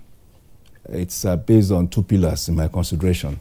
The pillar of a lockdown that limited transactions, quantity of transactions that I put it. And of course, as a result of that, the constraints of cash flow, So the major redress measure would be when the lockdown is lifted and is managed, the segments of the economy that had been shut out will start opening up. And of course, to create momentum, government will need to inject fund, into the economy, as it were. And I think that's what government had done now for us to get to this level. You had a lockdown, but properly managed by a presidential task force on the COVID-19 pandemic, so that in a way you have a controlled opening up of the economy, as it were. And pari passu with that was also the injection of funding, especially to the critical areas of the economy. The manufacturing sector through the targeted facility of the CBN, the SMEs loans also through the CBN.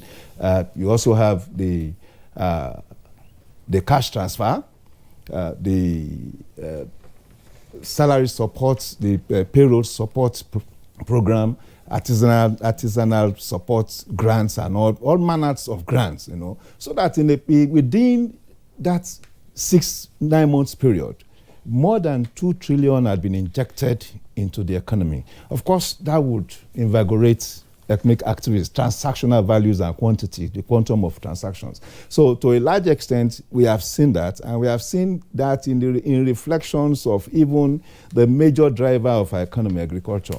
Agriculture beats all predictions, to bounce near 100 basis points from 1.4% in Q3 to 3.4. That's very impressive, and I hope that going forward that will also start reflecting on food inflation, and yes, ICT had come to stay, and I think Nigeria will not be the same again with ICT. It's impressive, and of course that is where to go, returning close more than 15%, as its contribution. It was carnage for oil and gas, It did not just beat the quarter on quarter, it also beat the year on year. If we are dependent as we used to on the oil and gas sector, we would have been in a critical situation by now, because it moved down from 13.89 in Q3 to 19.7. That's a major decline, and it's I think what it does is to tell Nigerians that the economy is being diversified, more or less in terms of quantum of quantity than value, really. If we start now putting value, to those segments of the economy that are in the non-oil sector, it means we have potentials to drive higher than the figures we have now. Principally talking about opening up the economy, Q2, 13 activities or items on the GDP items of the 46 items, 13 were active. So we can see that progression. By Q3, 17 were active, and of course by Q4, 27 items were active. So natural logic is that the economic were being deliberately opened up and energized. All right, thank you. Let's go to Professor Owaleke. Now, given the growth rate of 0.11% in the Q4 of 2020, can we say that Nigeria is truly out of recession, or do you have any other way to describe it? Well, $1 million question. I know I got a lot of calls from, especially journalists asking me, I should confirm to them, is the country really out of recession? Growing at 0.11%. And I said, technically, yes. If you define recession as, 2 consecutive quarters of negative contraction in output, successively, then anytime you have a positive number, that means you have exited recession, in technical, balance. It might be all numbers, really, but for me, what is important to me is the information content. The information content of that figure. IMF had predicted that the country would will contract by 4.2% for 2020. But what we have had for the whole of 2020, is 1.92%. Okay. The same IMF is projecting that this year the economy will grow by 1.5%. Fitch is projecting 1.7%.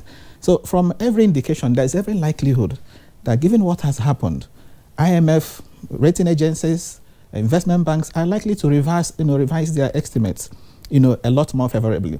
And as I said, it is the information content, the positive message that has sent to the international community, because that also has a way of influencing investments, into the country whenever there is positive news, out there. Having said that, I must also commend the NBS, National Bureau of Statistics, for releasing these numbers, timely.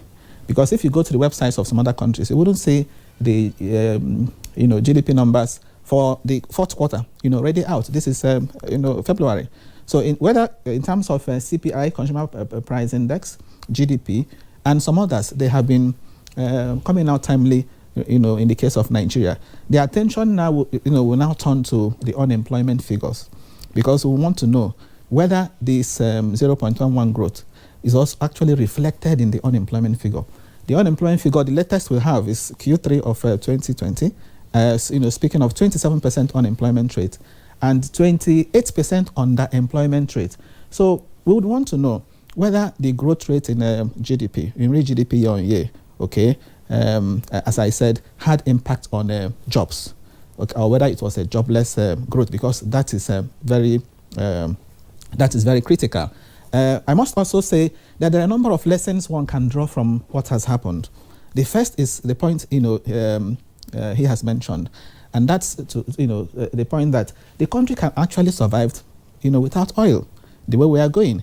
The non-oil sector was actually the game changer, growing by 1.699%, in quarter four of 2020. The oil sector contracted by as much as 19.7%, and yet we still had this, this growth. So that tells you that the non-oil sector, which contributed over 94% to GDP, okay, remains for Nigeria, has a lot of potentials. Okay. The second thing to note is that the oil sector performance is also a function of crude oil output, and not just crude oil price. If you noticed, the fourth quarter of 2020, crude oil price was relatively strong. Fourth quarter of 2020, and yet we had this dismal performance in the oil sector. What caused it? Look at the crude oil output. In January, first quarter of 2020, we were able to do over 2 million barrels per day. That fell to 1.8 million barrels per day in the second quarter.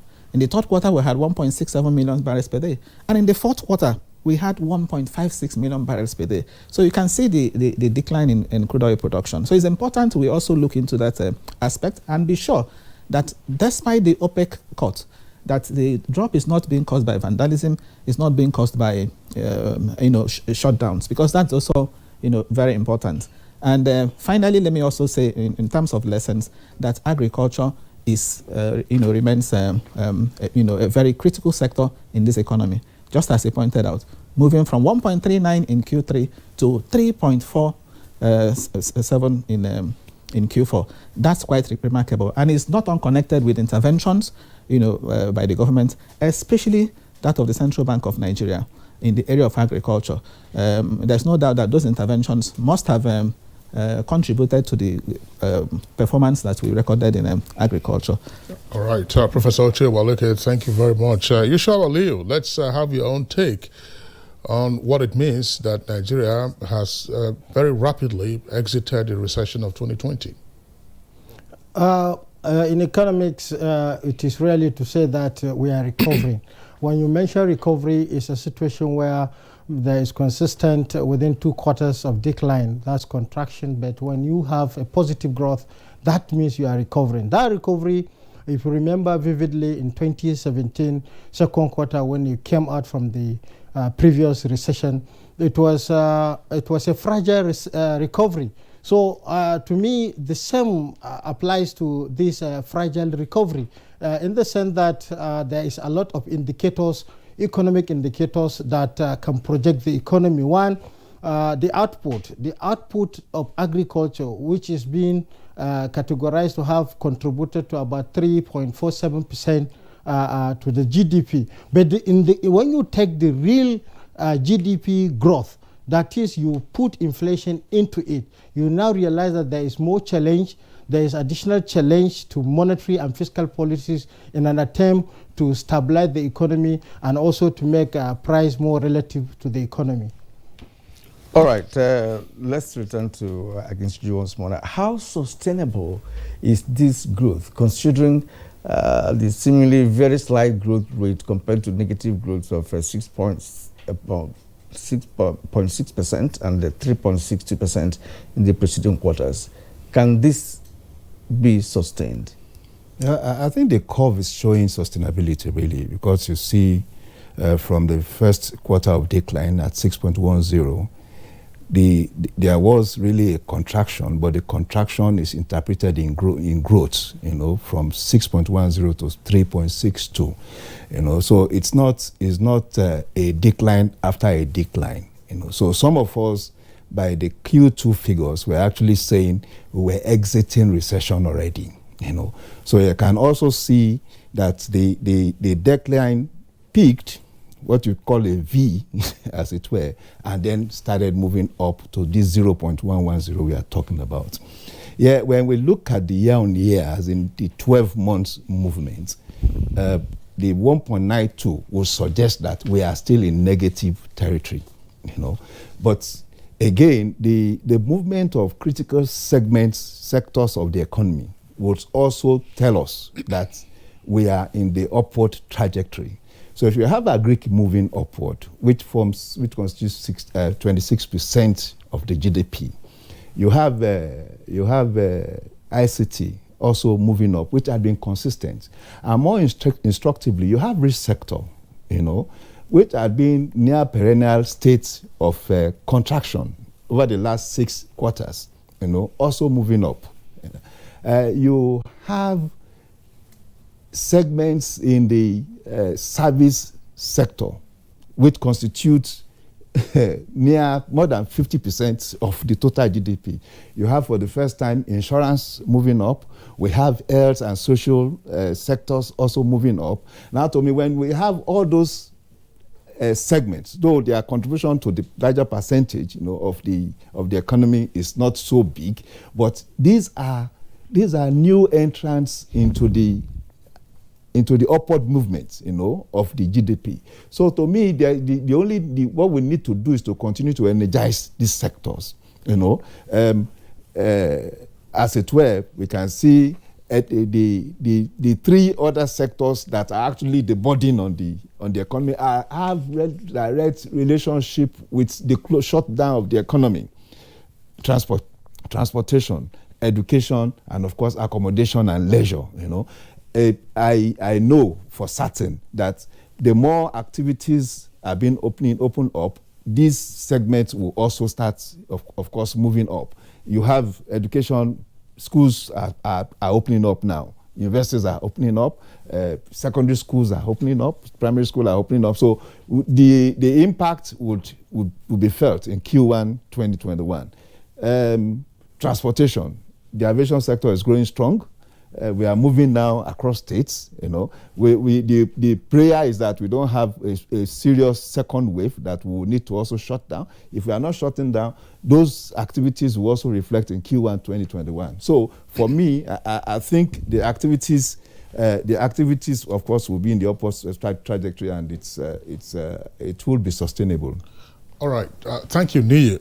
Professor Uche Waleke, let's use the figures out of Q4 2020 to begin to discuss our aspiration for 2021, because the 2021 budget has its own numbers to say, well, we expect the economy to grow by so much, but what we saw in the last quarter of 2020 is 0.11%. Are we likely to ramp up growth in order to meet our aspiration for 2021, and more importantly, let our growth outstrip our population rate, very key, so that prosperity can now become more evident? Very, very key. You've hit the nail on the head. The GDP growth rate figure for 2021, according to the 2021 budget, is 3%. The government actually projects that the economy will grow by 3%. You've made the point that it's important that the growth rate exceeds population rate, because until that happens, the impact will not likely to be felt, and that's why you find people argue, people doubt. We say the economy is growing, but we can't feel the impact. It's partly because the growth rate has been weak. And if you take your mind back, since 2015, this economy has never witnessed any growth rate that is up to 3%. The highest we have had so far since 2015 was in 2015 itself, when the economy grew by 2.7%. That has been the highest. The next was in 2019, when the economy grew by 2.2%. In 2019, just last year, 2020, we have not been told that the economy grew by 1.92%. And interestingly, if you look at the growth that we had last year, 2020, 1.92% minus. it kind of cancels out the positive growth we had in 2018. In 2018, the growth rate was 1.9, the same 1.92 positive. 2020 minus 1.92, so that cancels itself. And of course, you also know that in 2016, the economy was in a recession. The economy, grew by minus 1.6%. So in all of that, you discover that growth rate since 2015 has been tepid, hasn't been strong, and that's largely on account of oil price, performance. And in that kind of scenario, you won't expect to see the real impact on the economy, impact on jobs, in particular. And that's why I talked about that the attention now should be on the growth that will also be the type that creates jobs, because that is what is important. But growth itself is also important. It's important we have, increase in GDP. Because, as we say, the GDP is a necessary condition for economic development, even though it's not a sufficient condition, but it's necessary. We need to have that growth. Otherwise, we can't be talking about, reduction in poverty and increase in jobs. So how do we sustain it? It is by targeting the employment elastic sectors of the economy and putting more attention in these areas.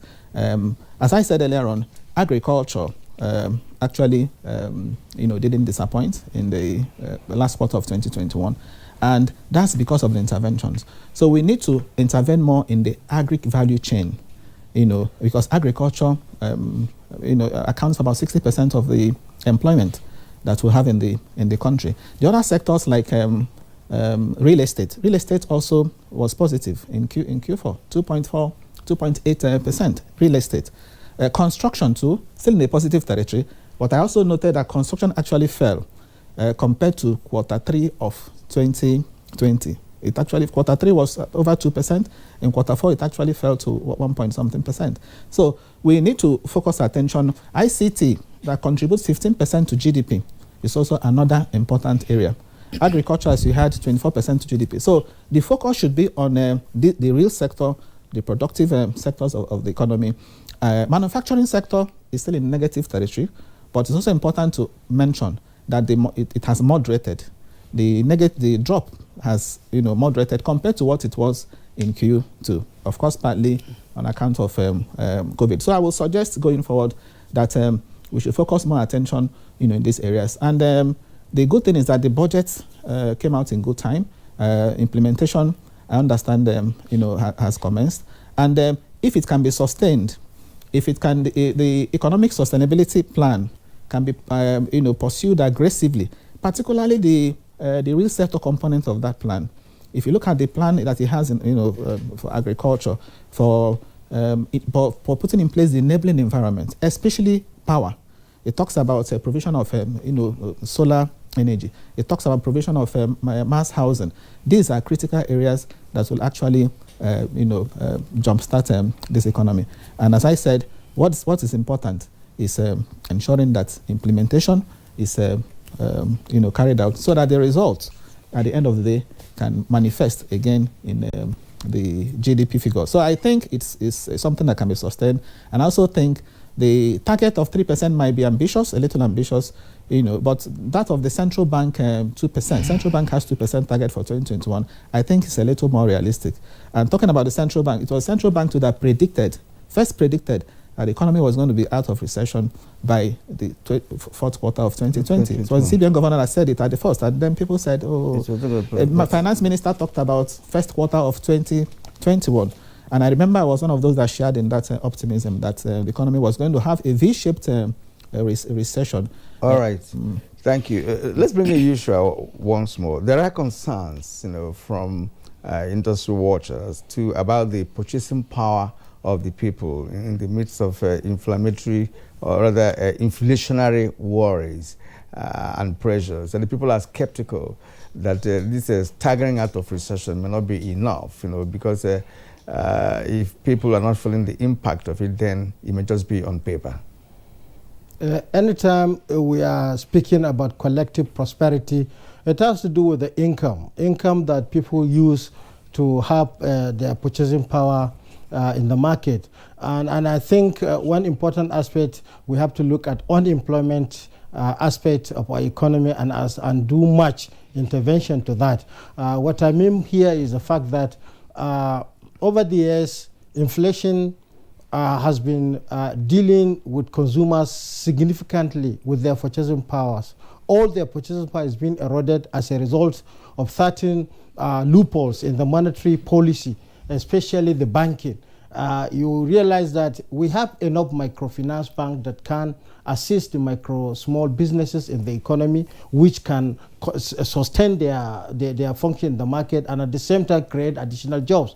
So that aspect is very serious. The second aspect is when you look at the purchasing power of those who are even who are employed in the economy.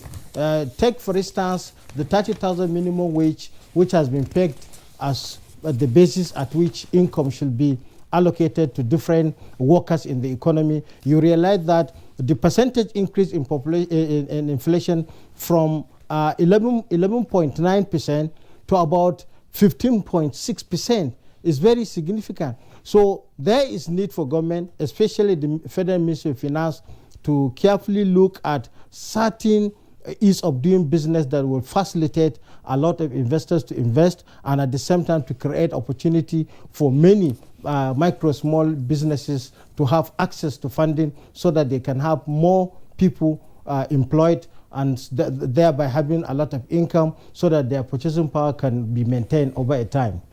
All right, thank you very much, Usual. Well, let's also now hear the views of our viewers who have sent in their tweets. We'll take them and then return to the guests to get their additional thoughts as well as closing comments. Muntana Farouk, the economic parameters that led Nigeria into a recession are still present in the economy.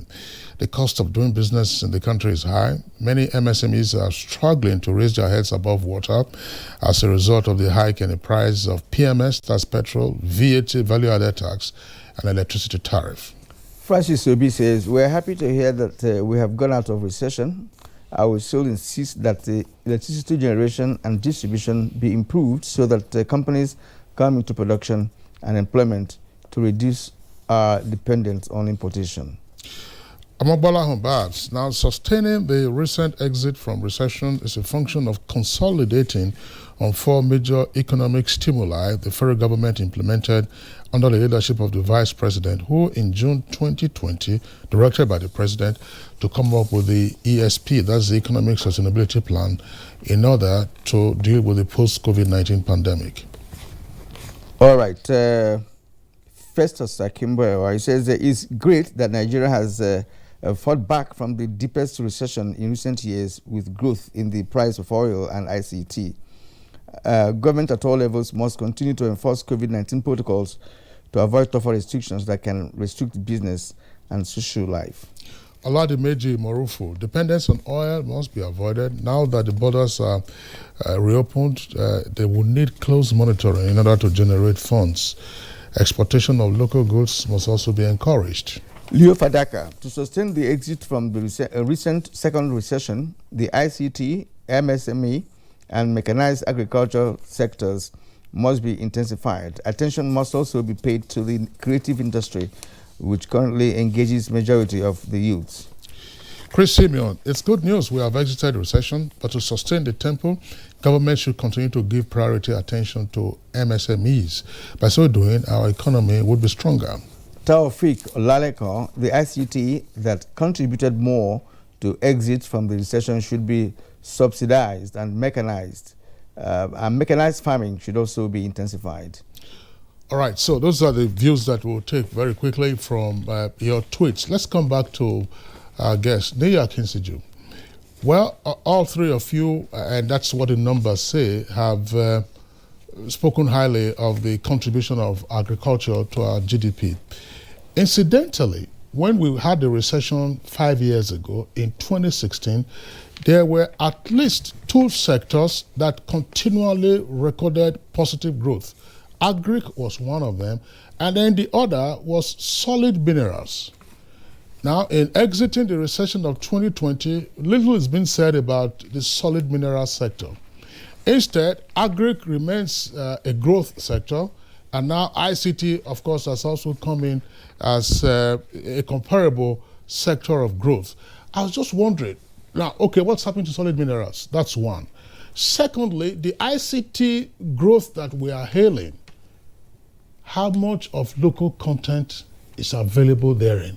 And could we ramp up local content and truly ensure that we have exponential growth from that subsector? Yeah, okay. Looking at the solid mineral sector, it's still actually in a recession, as it were, and it's a high recession. Really, it's more than 20% negative, and to that extent, it tells us that not much activities is ongoing in that sector. One, then two, that again there are potentials actually, to tap from that sector. So it means there's a need for proper application of policies. I've not been seeing much policy deployment in that sector.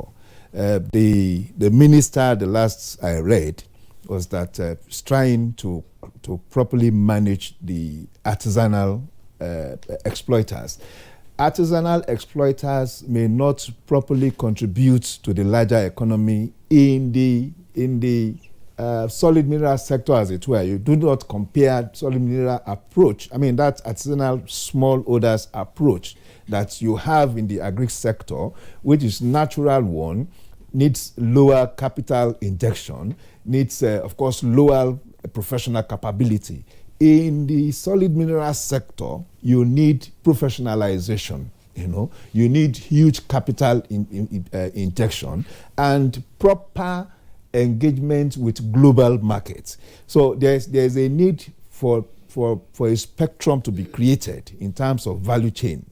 I am not seeing that already. So what we have been doing since forever, more or less, is just throwing stones into a dark tunnel in the solid mineral sector. That is one sector waiting to be tapped, because not a huge study had been done about mapping our solid mineral deposits across the country.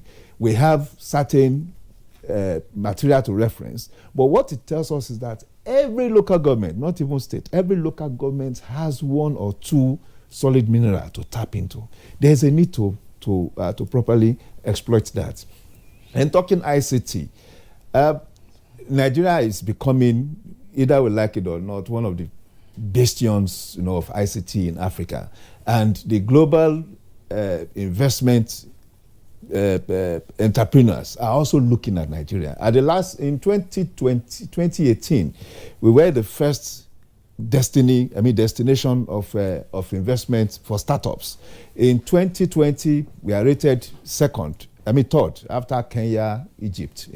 So what it means is that going forward, we have capacity, especially for internalizing, our capacities and our capabilities. We have very young population. I watched the cryptocurrency debate here.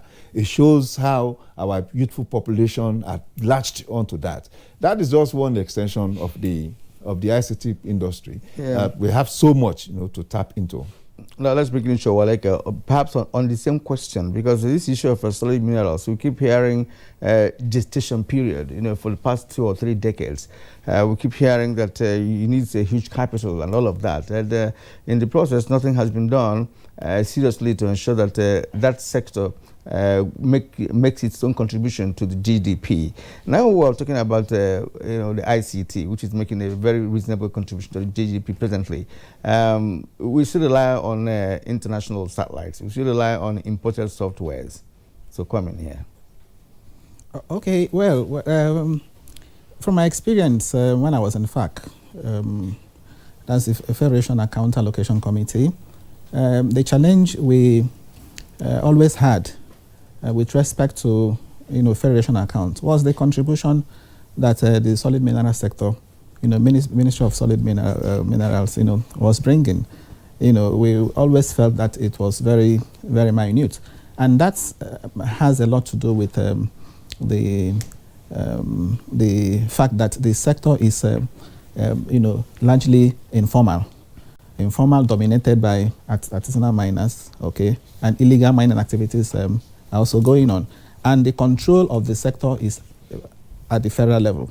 So I think, my personal view, one of the ways going forward is to devolve the control of the solid minerals, devolve it to the states. If the states can have more control over the solid minerals within their domain, okay, the states will be in a better position to attract investors in those areas, as opposed to the federal government asking the states to set up companies and then come and apply for license to do the mining. So if states have control over some of the solid minerals and then pay whatever, to the federation account, I think the contribution, from that sector will be certainly higher. All right, thank you. But the other leg of it, which is the ICT sector, how can we have more local content, the use of satellites, the use of other kinds of hardware and software? The software aspect, our young minds and brains are active, but what do we need to do so that we can have an exponential growth in that sector? You shall, very briefly. Okay. I think there should be investment by the private sector, and in doing that, there is also need to look into the cyber crime. Most of the ICTs are associated with cyber crime. But the best way to do it is the institution, especially digital economy, that have started the program. I think there is need to take all this effort to various local government to hunch talent and then to assemble them, and then also to give them a proper orientation and the best way to practice in that. In line with what we are discussing about solid mineral, one important aspect about solid mineral, which I want to shed small light in, is insecurity. Despite the fact that the solid mineral has been contributing significantly for the first 2-3 years, insecurity now has been a challenge for the operators. You have many operators who are willing to invest, but because of insecurity, that insecurity is now taking them out of the business. So when you join the two together, the ICT and the solid mineral, there is possibility that it will give many jobs to our young talent people who are in different institutions of higher learning. Right. All right. Thank you, Yusha. We'll have to pause you there as we're running out of time. Thank you indeed, gentlemen, for being part of our program this morning. Yusha Ali, financial analyst, thank you indeed for coming. And Nii Akinsiju, an investment and financial analyst. We're also glad talking to you this morning. Thanks so much. All right. Professor Uche Uwaleke, Professor of Capital Market. It's been wonderful sharing your thoughts this morning on our program. All right. Next is sports. Eyimba booked a spot in the playoff stage of the CAF Confederation Cup following a 5-4 penalty shootout win against Rivers United. United leveled the contest following Fortune Omoniwari's 42nd minute strike. The tie ended 1-1 on aggregate with penalty needed to decide the winner. Siri Olizama missed Eyimba's first kick, but the Aba outfit recovered to score their next 5 kicks. Kunle Odulami and Israel Emmanuel missed from the spot for Rivers United as Eyimba goalkeeper John Noble scored the winning sport kick for the People's Elephant. And it's Noble! It's all over! Yes, another reminder of their superiority on the continent.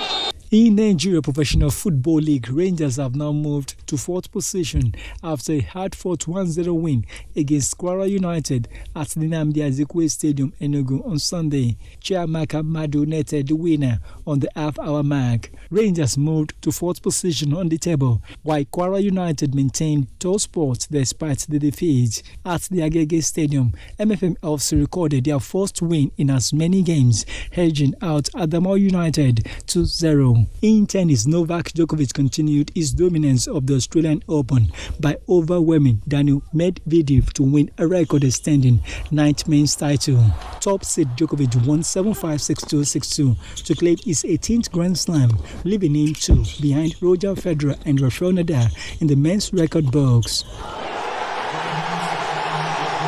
Nirvana for Novak is 9 Australian Open titles.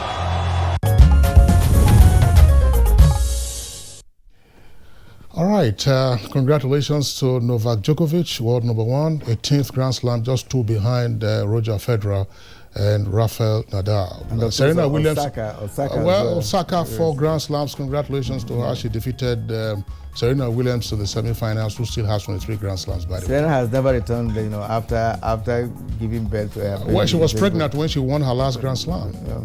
Okay, so we'll see you tomorrow at 7 o'clock, same time. And stay safe and be well. I'm Kingsley Osadolo. And I'm Kirian Umar.